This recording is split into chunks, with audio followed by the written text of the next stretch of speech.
এখন মনে করুন আমরা একটু যদি নিচে যাই, যে এই দ্বিতীয় পেজে এখানে লেখা আছে হচ্ছে সেন্ড মি এ মেসেজ।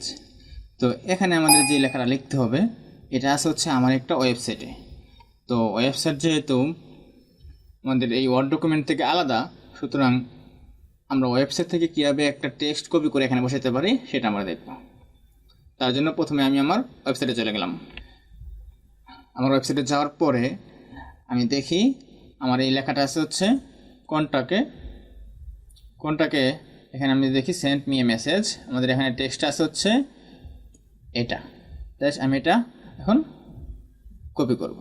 তো এটা কপি করার জন্য আমি এটা সিলেক্ট করলাম, জাস্ট এখান থেকে ধরে আমি এটা ড্র্যাগ করে মাউসটা এই পাশে নিয়ে আসলাম।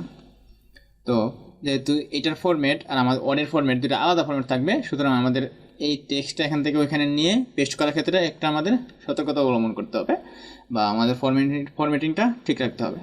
তো আমি এটা পুরোটা সিলেক্ট করার পরে আমি এটা কপি করতে পারি Ctrl+C পেস্ট করে, অথবা হচ্ছে আমি জাস্ট যেটা করি নর্মালি সেটা হচ্ছে রাইট ক্লিক করে আমাদের কপি বাটন অপশনটা আসবে, আমরা জাস্ট কপি করব।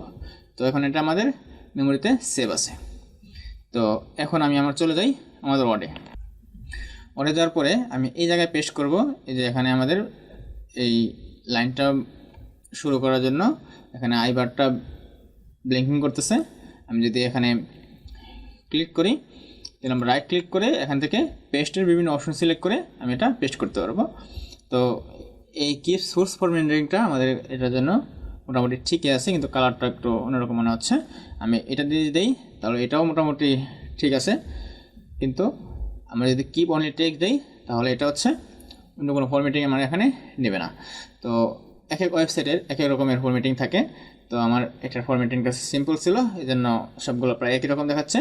তো আপনারা এক্ষেত্রে কোন অপশনটা এখানে রাখবেন সেটা এখান থেকে ঠিক করবেন, ঠিক আছে। তো এই সেম জিনিসটা আমরা এখানে পাবো। তো এখানে দেখেন আমাদের উপরে একটা অংশ আছে Ctrl+B, আর নিচে আর একটা অংশ আছে হচ্ছে ড্রপডাউন। তো ড্রপডাউন থেকে আমি এই আমাদের অপশনগুলো একটা সিলেক্ট করতে পারবো। মনে করেন আমি এটা কিপ টেক্সট অনলি এটা সিলেক্ট করে পেস্ট করলাম, ঠিক আছে। তো এটা পেস্ট করার পরে আপনার মনে হলো যে আসলে যেটা পেস্ট করা হয়েছে এটা আসলে এক্সাক্ট ফরম্যাট নাম যেটা চাচ্ছি, তাহলে এটা আপনার ইমিডিয়েটলি এখান থেকে চেঞ্জ করতে পারবেন অন্য কোনো কাজ করার আগে। এই এখানে দেখেন একটা অপশন দেখাচ্ছে কন্ট্রোল, আপনি এখানে যদি এরোতে ক্লিক করে ড্রপডাউনে যান তাহলে এখানে দেখতে পাবেন যে আমাদের এই ফরম্যাটিংগুলো আছে, এবং যেটার উপরে আমি নেই সেই ফরম্যাটিংয়ের প্রিভিউটা আমাদের এখানে দেখাচ্ছে। তো এইভাবে আমরা অন্য কোনো ডকুমেন্ট থেকেও অন্য কোনো ওয়েবসাইট থেকে আমরা আমাদের টেক্সটটা কপি করে এখানে নিয়ে এসে বসাতে পারবো।